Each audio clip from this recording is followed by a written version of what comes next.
Hello বন্ধুরা, আমি আহিয়া গল্পের সেরা গল্পের চ্যানেলে আবারও আমি আপনাদের জন্য একটি ভূতের গল্প নিয়ে এসেছি।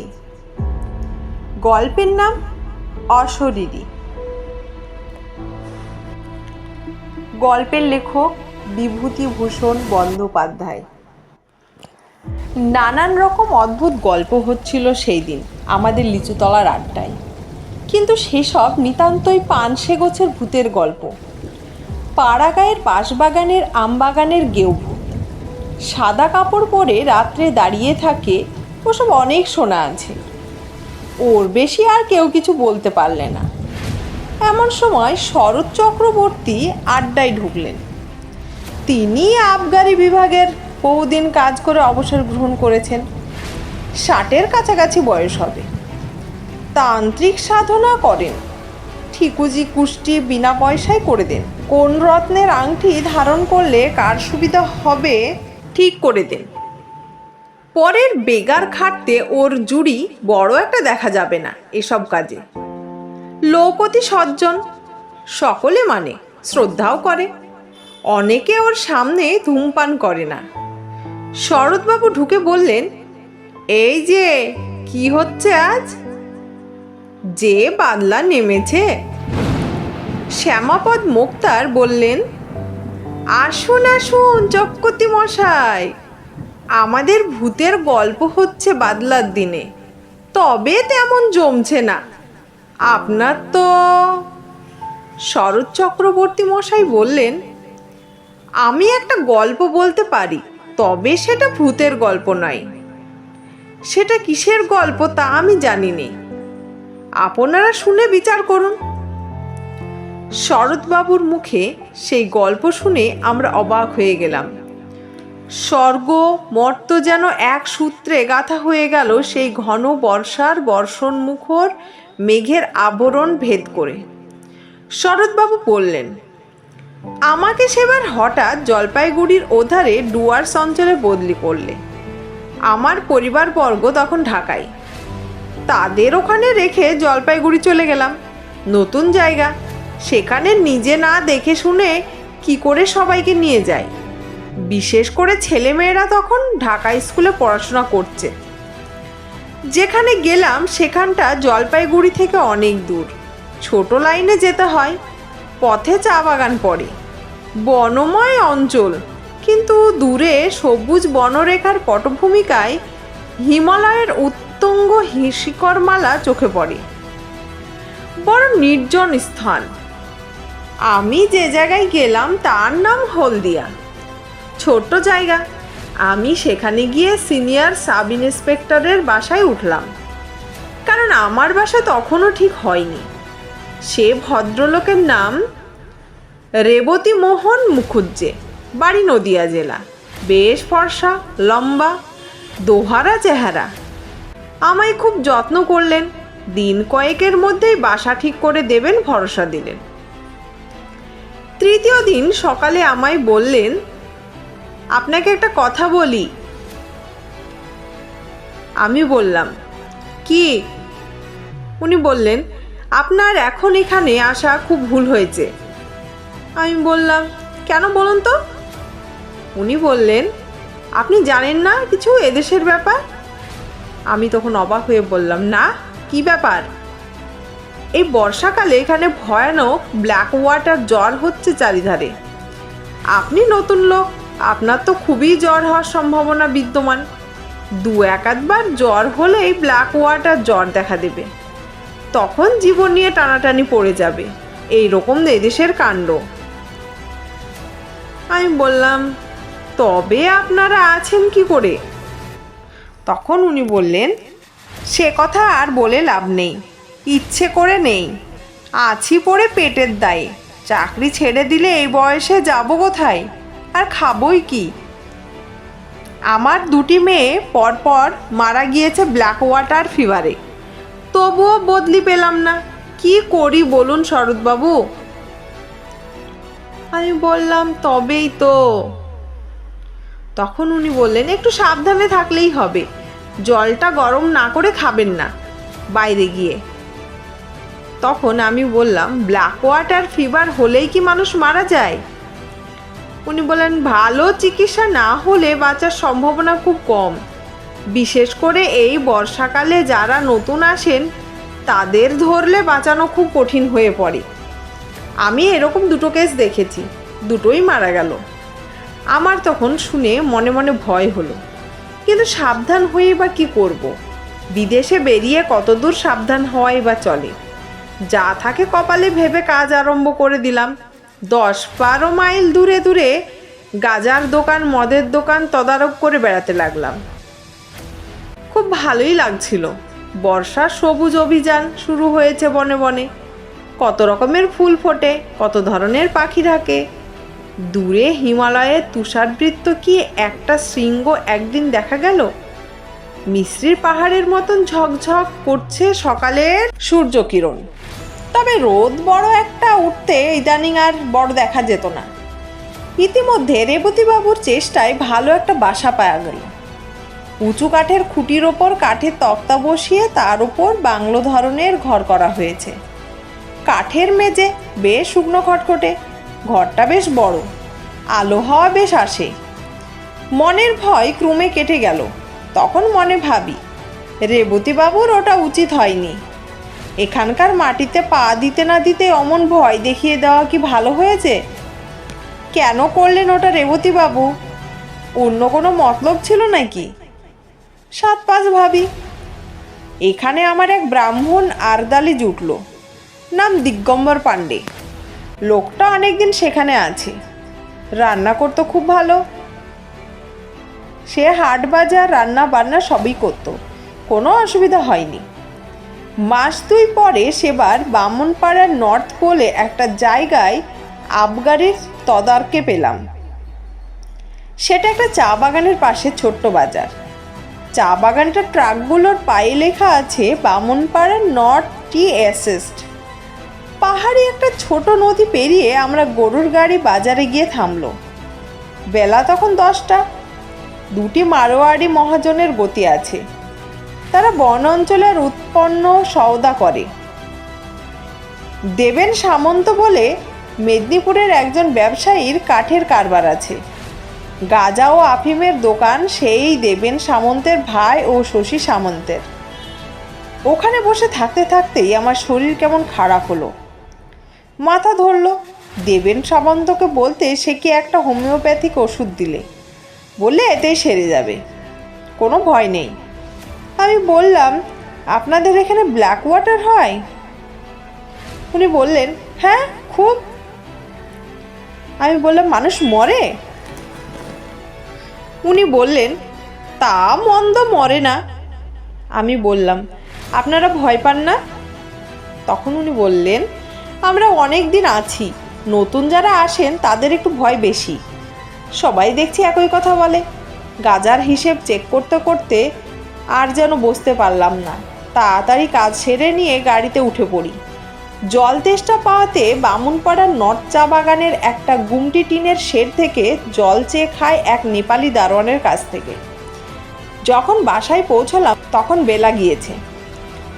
আমার তখন খুব জ্বর, পথেই কম্প দিয়ে জ্বর এসেছে। খবর পেয়ে রেবতীবাবু ছুটে এলেন। ডাক্তার ডাকাও হলো, ওষুধ ও ইঞ্জেকশন চলল। 3 দিনের মধ্যে জ্বর ছেড়ে গেল। 3-15 বেশ আছি। সবাই বলে ঠান্ডা লেগে অমনটা হঠাৎ হয়েছিল, ও কিছু না। আমিও নিজেকে সেইভাবেই বোঝালুম। আবার বেশ কাজকর্ম করি, শরীরে কোনো গ্লানি নেই। একদিন হলদিয়া পুলিশ থানায় বসে থানার দারোগার সঙ্গে গল্প করছি। হঠাৎ আবার জ্বর এলো। দারোগা বাবু লোক দিয়ে আমায় বাড়ি পাঠিয়ে দিলেন। আরদালি দিগম্বর পাড়িকে বললাম, জল দাও। জল খেয়ে শুয়ে পড়লাম। 3 দিন ভীষণ জ্বরের ঘোরে কাটলো। রেবতীবাবু এবং থানার দারোগাবাবু দুবেলাই আসতেন। কিভাবে আমার সাবু বার্লি তৈরি করতে হবে আমার আরদালিকে শিখিয়ে দিয়ে যেতেন। 3 দিন পরে জ্বর কমে গেল। ক্রমে বেশ সেরে উঠলাম। কাজকর্ম আবার শুরু করে দিলাম। দিন 15 পরে চা বাগানের এক আবগারি কেস দেখতে গিয়েছি। আবার হঠাৎ করে জ্বর চলে এলো। এবার একটা জিনিস লক্ষ্য করলাম, এখনকার জ্বর ভেলকিবাজির মতো আসে, আবার ভেলকিবাজির মতো চলে যায়। সুতরাং প্রথম প্রথম জ্বর এলে আমার যেরকম ভয় হতো, এখন গা সরার দরুন সে ভয় একেবারেই নেই। আরদালিকে ডেকে বলে দিলাম আগের মতো পথ্য প্রস্তুত করে আমাকে যেন খাওয়ায়। অত সহজে এবার আমি নিষ্কৃতি পেলাম না। দিন 2 পরে উৎকট ব্ল্যাক ওয়াটার জ্বরের সব লক্ষণগুলি আমার মধ্যে ফুটে বেরোলো।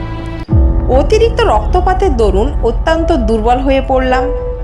সেরে উঠতে 5-6 দিন লেগে গেল। দিন 2 পথ্য করার পর একদিন সকালবেলা আমার সঙ্গে রেবতীবাবু এবং দারোগাবাবু দেখা করতে এলেন। আরদালিকে চা করে দিতে বললাম, কিন্তু তারা চা খেলেন না। পরে বুঝেছিলাম তারা চা খাননি ব্ল্যাক ওয়াটারকে ছোঁয়াচে জ্বর ভেবেই। দারোগাবাবু বললেন, শরৎবাবু একটা কথা বলি। বলুন। আপনি এখান থেকে চলে যান। আমি বললাম, কেন বলুন তো? ডাক্তারবাবুরও তাই মত। তা আমাকে তো কিছু বলেননি। দারোগাবাবু ইতস্তত করে বললেন, না মানে আপনাকে বলিনি।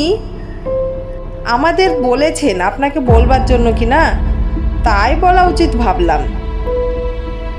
উনি বলেছেন যে আপনার অসুখ খুব খারাপ। মানে? আমি তো সেরে গিয়েছি। ও সারা বড় কঠিন শরৎবাবু। বেশ, তাহলে স্টেশন পর্যন্ত আমি যাব কি করে? রক্ষিয়াঘাট পার হবার তো কোনো উপায় দেখি না। কিছু ভাববেন না, স্ট্রেচার জোগাড় করছি চা বাগান থেকে, কুলি পাঠাবো।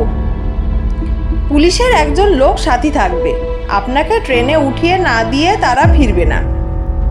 আমি বললাম, ঠিক আছে, বেশ।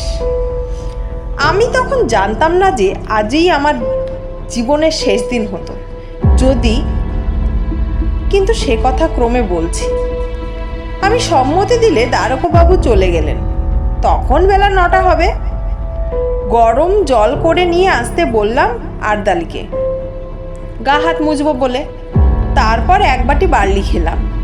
আরও একটু বেলা হলো, 2টি ভাতও খেলাম। বেলা 12টার পর লোকজন এলো স্ট্রেচার নিয়ে। এই পর্যন্ত বলে শরৎ চক্রবর্তী বললেন, একটু চা খাবার ইচ্ছে হচ্ছে। আমরা বললাম, গল্পটাকে শেষ করুন। তখন শরৎবাবু বললেন, চা খেয়ে নিয়ে বলবো। এইবার গল্পের আসল অংশটাতে এসে গিয়েছি কিনা, একটু গলা ভিজিয়ে নিয়ে বলি। নিতাইবাবু উকিল বললেন, একটা কথা। আপনি বললেন ব্ল্যাক ওয়াটার জ্বর হলো, সেরে গিয়ে আপনি পথ্য করলেন, অথচ ডাক্তারবাবু কেন আপনার অসুখ খারাপ বললেন? অসুখ তো সেরে গিয়েছিল। সেরে গিয়েছিল কি রকম সেবার? এখনই সেটা শুনলে বুঝতে পারবেন। আসলে সারেনি। তবে পথ্য দিয়েছিল কেন ডাক্তার? এ কথার জবাব আমি দিতে পারবো না, কাউকে জিজ্ঞেসও করিনি। তবে যেমন ঘটেছিল সেই রকম বলে যাচ্ছি। একটা অদ্ভুত কথা বলছেন আপনি। কি রকম? সে দেশের ডাক্তার বুঝলাম না মশাই। এই কথাটা আমিও কখনো ভেবে দেখিনি। আচ্ছা, এবার বলি গল্পটা তাহলে। শরৎ চক্রবর্তী পুনরায় গল্প আরম্ভ করলেন। বেলা 12টার পর স্ট্রেচার নিয়ে এলো চা বাগানের লোকজন। সেখানে দাঁড়িয়েছিলেন রেবতীবাবু ও দারোগাবাবু। আমি আর আরদালি জিনিসপত্র গোছাচ্ছি।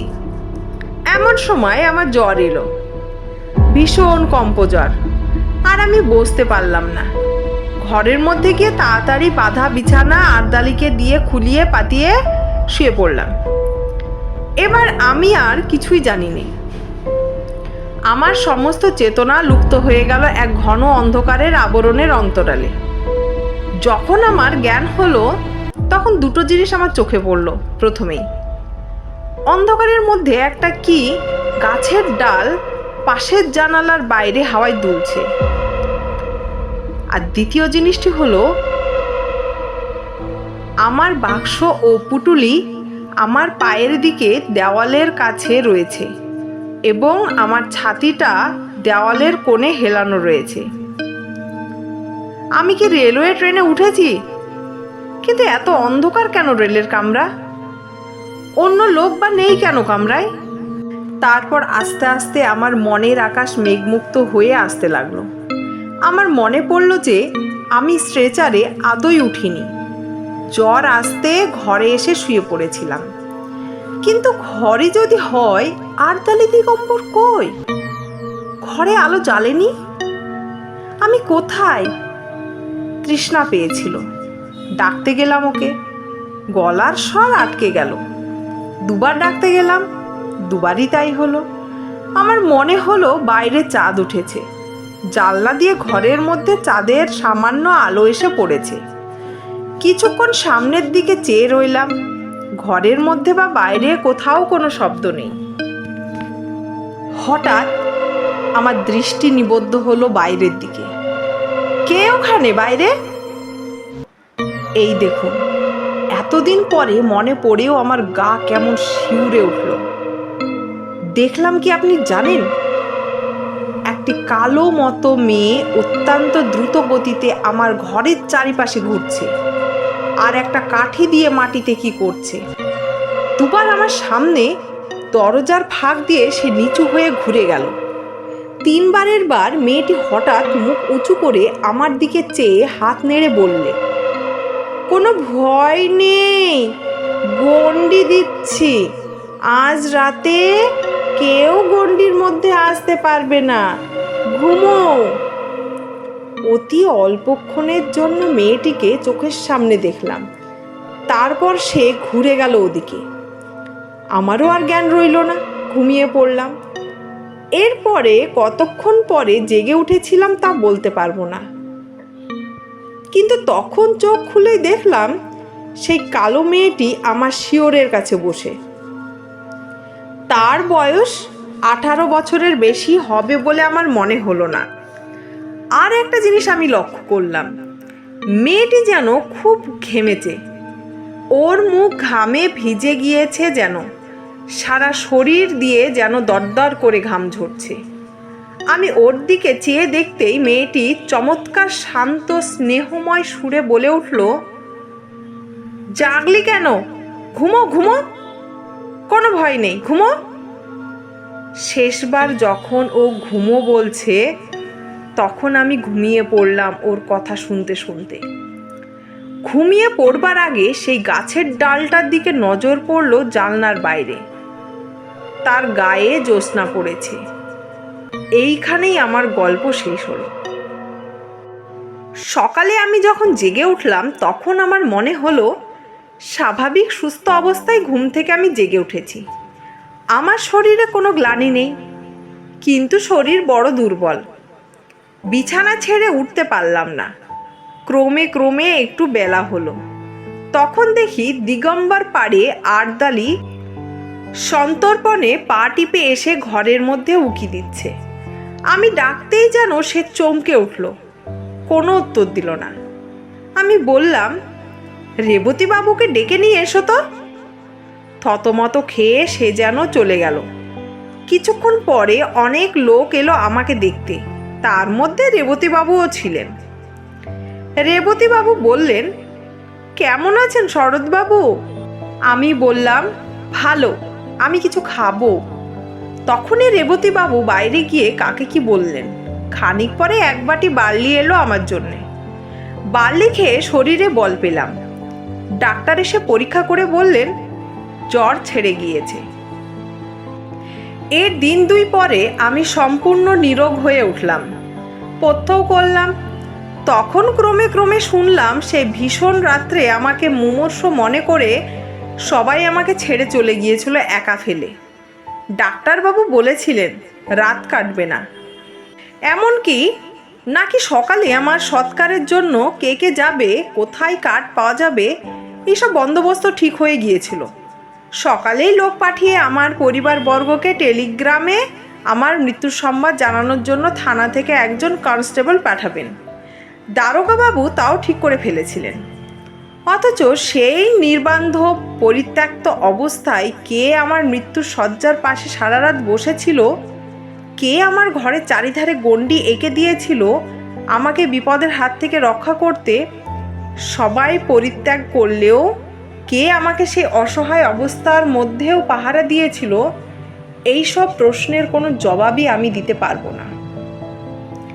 যদি আপনারা বলেন সবটাই জ্বরের ঘড়ির স্বপ্ন দেখেছি, তারও কোনো প্রতিবাদ আমি করতে চাই না। স্বপ্ন যদি হয় বড় মধুর, বড় উন্নত ধরনের উদার স্বপ্ন দেখেছি আমার ওই মুমূর্ষ মন। সে স্বপ্নের ঘোর আমার সারা জীবন চোখে রইল মাখা। মস্ত বড় একটা আশার বাণী দিয়ে গেল প্রাণে। শরৎ চক্রবর্তী চুপ করলেন। মনে হলো তার চোখে যেন জল চকচক করছে। উকিল নিতাইপদ রাহা বললেন, সেরে উঠে হলদিয়াতে আপনি ছিলেন কতদিন? যতদিন গভর্নমেন্ট আমাকে বদলে না করেছিল, প্রায় 2 বছর। এইভাবে একা ছিলেন বাসায় আপনি? আমি আর দিগম্বর, আর কেউ না। আর কোনোদিন কিছু দেখেছিলেন? না। আর অসুখে ভুগেছিলেন? না। ঘন বর্ষার রাত, বাইরে বেশ অন্ধকার, জোনাকি জল জল করছিল উঠানের শিউলি গাছটার ডালের পাতায়। আমরা সবাই অনেকক্ষণ চুপ করে রইলাম। নিতাই উকিলও আর বেশি কথা বলেনি। বৃষ্টি এসে পড়বে বলে শরৎ চক্রবর্তীকে আমরা বাড়ি পাঠিয়ে দিলাম ছাতা দিয়ে। ধন্যবাদ। গল্প এখানেই শেষ। গল্পটি ভালো লাগলে অবশ্যই আমাদের পেজটিকে সাবস্ক্রাইব করে দিবেন।